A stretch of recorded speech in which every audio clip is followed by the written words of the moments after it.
was one soul split into two, masculine and feminine energies, and each soul went off and travelled many, many lifetimes, doing their thing, you know, evolving, learning, doing whatever. And the plan is that you are meant to then come back at one particular lifetime, come together again as one and join together.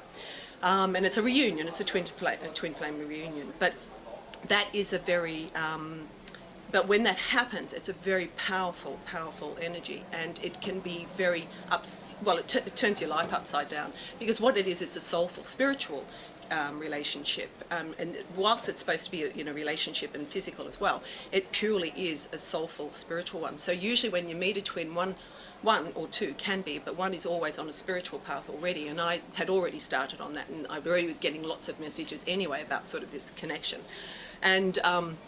And the other one is usually going to be quite not ready for it, so they will run from it. So with the twin flame thing, you have a runner and a chaser. Of course, I was the chaser and he was the runner, and he was running pretty fast, you know. Anyway, so I, for years, we're up to 10 years, can I say, have been going crazy, basically, but I'm only half that time I was going crazy.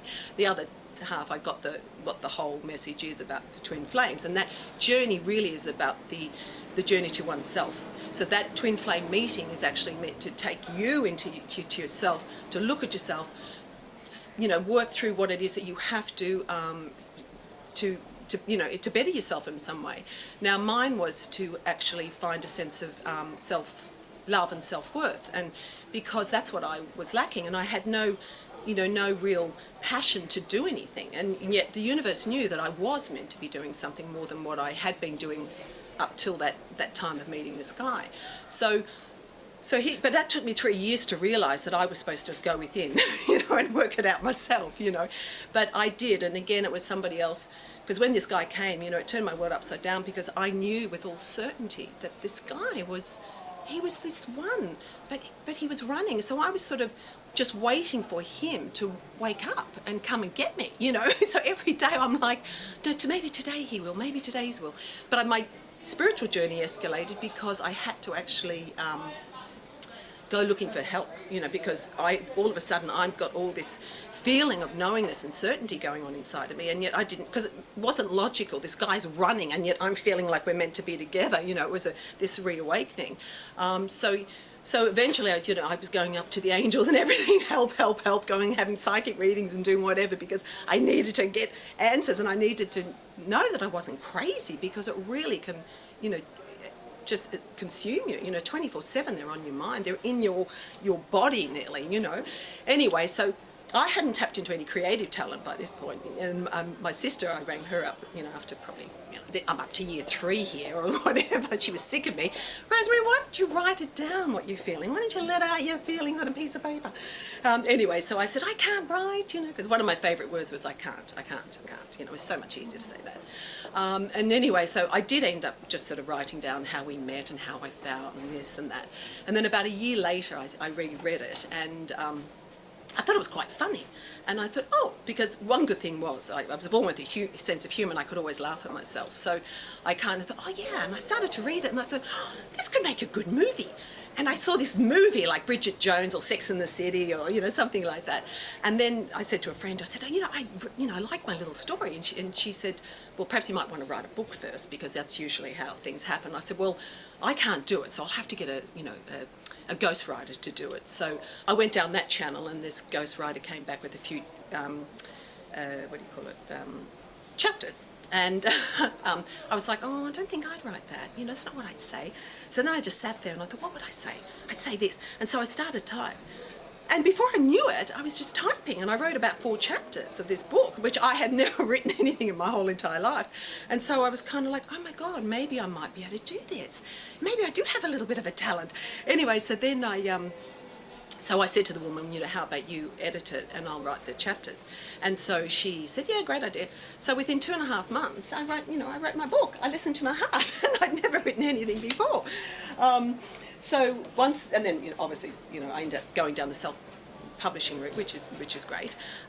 But you know, and then with that, because I saw it as a movie, I thought I needed a soundtrack. And a friend at work, he was a musician, so I said, "Hey, how about you write a song?"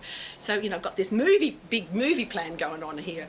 And so he did that, and he came back with a song and the lyrics. And I was kind of like, "Nice song, but not my type of lyrics." But he said, "Well, you write them."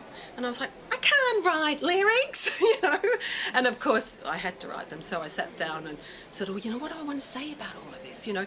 So I wrote this, you know, thing. I wrote this song in about half an hour, and I was like, "Oh my God, look what I've written!" You know, once again, you know, so excited that I'd written something that actually sounded okay. So he ended up recording that, and that was my very first song. And I actually thought that was a fluke. So I thought, well, maybe I better write, you know, another one. So then I wrote another one, and then I wrote another one. I wrote about 5 or 6 in that one particular week, and I was like, where's all this coming from, you know? And I rang my friend once, and I was telling her, I said, you know, where's it all coming from? And she said, it's coming from your heart. And I thought, oh my God, that is so right. It's coming from my heart. This guy had awoken all of these feelings inside of me and tapped into this creative, you know, my creative voice. So he really was my muse, you know. And anyway, so then, so then that was that. So what I ended up, you know, discovering through all of this is that, you know, he's still gone. He's, you know, by this point he's moved, you know, back to wherever he came from, you know, and you know, but it didn't. The feeling and that I still have for him is still very much there, because it just doesn't go away. But what it was, I still did what I had to do on this twin flame journey. I did go in and find myself. So whilst I lost myself for quite a while in this fellow, I actually ended up finding me. So that was the, you know, the greatest gift of all, as far as I'm concerned. So now, you know, I'm somebody, you know. I'm just not somebody's daughter or sister or friend. I'm a published author now, and I'm a lyricist, and you know, and I've got my own business doing tarot cards, and I've got, you know, I'm free. I've got this freedom now to do whatever I want to. And I go and live in, you know, a friend in New York. I go and stay with her, and I go and work anywhere in the world doing what the work I do now. And so all of this happened because this person came into my life to help me find me. And that's what a twin is also meant to do, is to help their counterpart on their journey.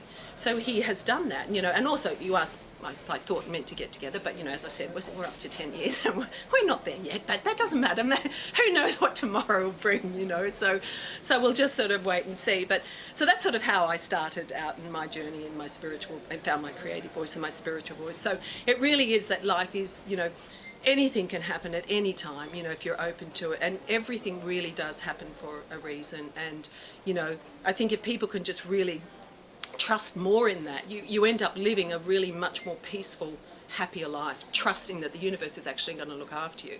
Now, of course, you can't just sit there and do nothing, go, oh yeah, you know, it's all going to just come to me. You know, you have to participate in life and make things happen. But you know, generally speaking, from what I've experienced, you know, it really is, you know, a wonderful journey if you go with the flow and start really, you know, just allowing and trusting that the universe will give you what you deserve, you know. And I always ask the universe now, you know, for everything that's meant for my highest and greatest good, you know, the best man, the best work, the best friends, the best of everything, you know. And I really can relax knowing that, you know, it does happen, it does, you know. And anything can happen, you know, when you're open. It's just good. So